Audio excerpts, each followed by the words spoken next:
Sean here again. Just want to talk a little bit about the Kydex sheaths I like to knock together for my knives. Really now my knife collection for the most part is pretty much Moras. I've got mostly Moras, a few Haltifors, which I actually prefer the Haltifors overall. Problem I find though is the handle's a little too thin for me, not that comfortable. So I end up taping it and then epoxying over the tape just so that it's a little easier in my hand, more like the plastic handle that would be on my Moras. Up until this year, I pretty much loved Haltifors. That was my preferred knife. Once Mora came out with this handle style though, that's won me over now. It fills my hand nicely without me having to do any mods to it right out of the package. That being said, I did take down this beak at the end.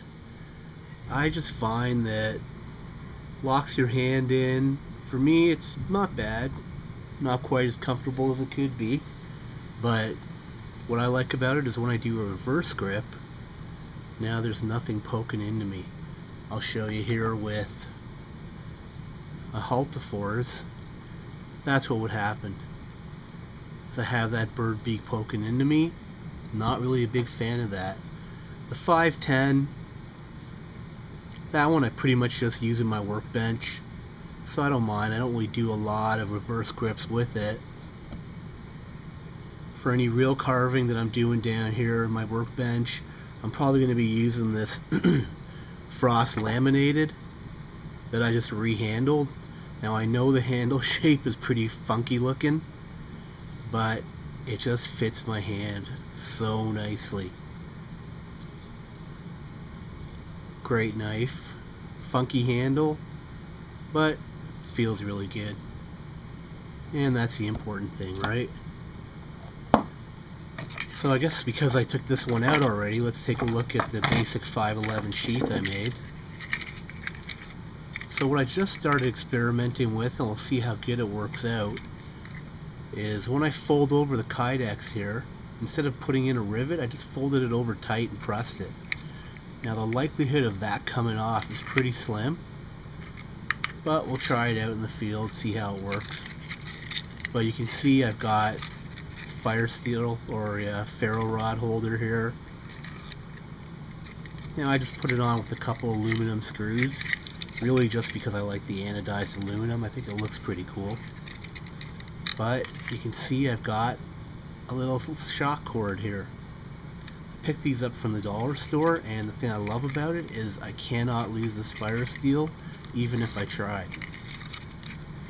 Kind of started getting into that from work. I do work aloft quite a bit, up a ladder, out in the bush, out in the deep snow. I've dropped tools in the middle of winter, and in some cases I haven't found them until the following spring when the thaw came.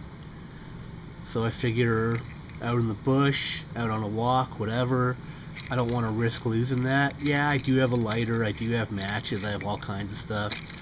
But this is a nice carefree way that if I'm using it, I need to transfer a spark to tinder or something, or my tinder into my fire pit, I can just let go of that and not worry about losing it.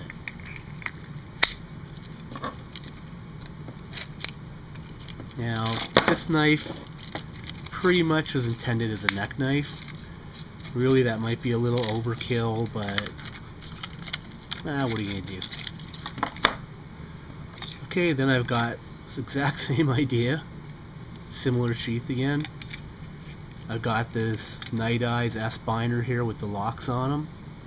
I just prefer the locks because I'm paranoid. And you can see here, this one's now made for the Mora bushcraft.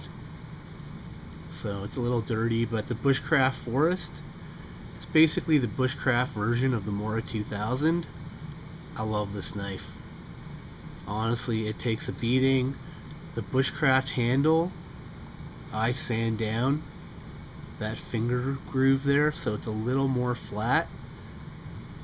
Don't really like that too much, the beak down there, but for a knife that I'm using a lot for food, that's actually not bad. It makes it a little more comfortable for me. And because it's such a long handle, that doesn't really dig into my thumb or anything. But you can see it's got the flatter grind, it tapers down there. So it is Scandi for about half of the blade, tapers down to more of a flat grind. I've seen online some guys say that that's for wood carving. And you'll notice the Mora LMF, the Light My Fire knife, also has a similar grind. I think what it's actually for is for cutting food.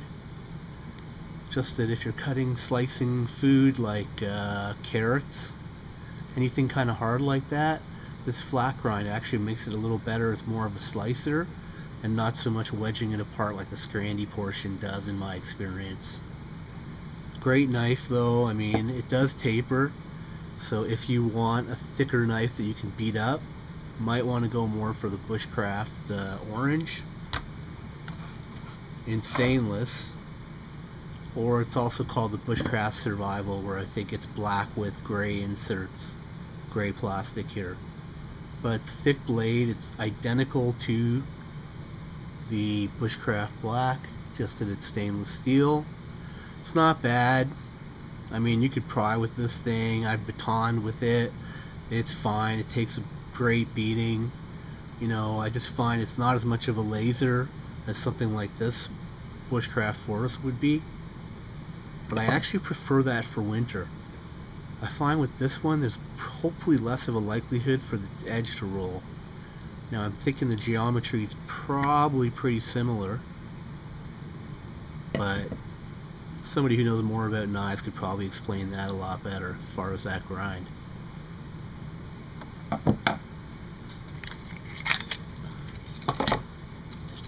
Alright, my old Frost Mora 760, stainless steel again. This handle, probably one of the best Mora has ever made. I wish they would just keep making these and putting new blades in them. I love this handle.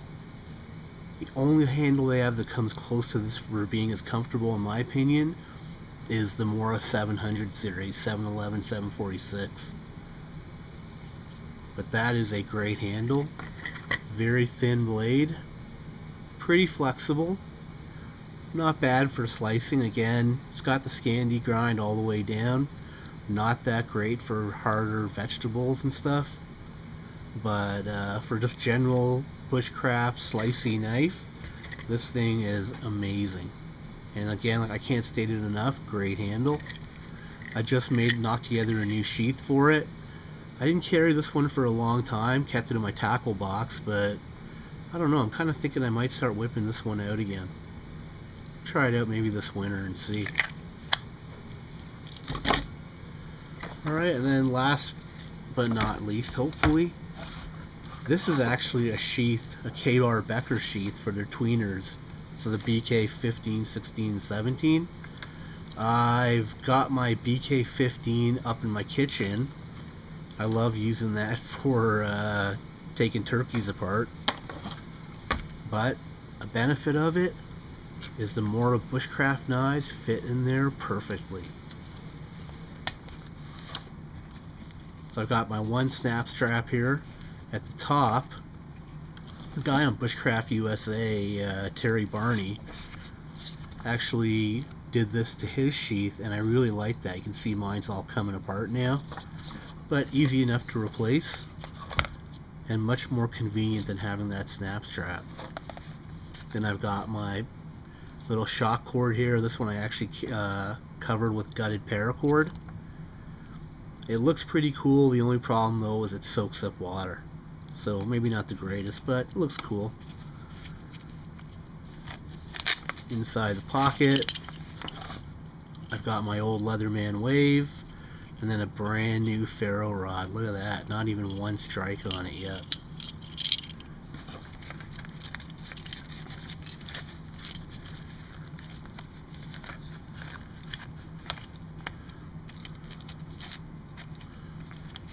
Then I put a bit of inner tube tire here just to hold that in. I guess the Ranger band. And then I've got my tinder tube on the back here. It's wax jute wrapped in PTFE tape just so that all my wax doesn't flake and fall apart. And then basically all I do when I want to use it is I just peel off some of the PTFE, and then I can just fluff it up a little bit, ferro rod with some sparks, and then now I have a nice flame extender. I actually got the idea for this from Winter Trekker. He's got his own website. He's got it off of YouTube though, and honestly it is probably the coolest fire starter thing I have seen and used yet. So easy, I use it all the time, even for starting my barbecue now. Then on the back of the sheath I put a couple Z-clips. These are great for just clipping onto different straps and stuff. Or I've got my belt loops here. These rings, that's actually for a little strap that I'll carry this in the winter, so I can hang it on the outside of my winter coat around my neck and shoulder. So not a bad little thing. I love it. Overall it is heavy as heck, but no worse than any of your Beckers. Especially I used to have a BK2. That thing was literally like carrying a hatchet in your pocket. Great, thanks very much.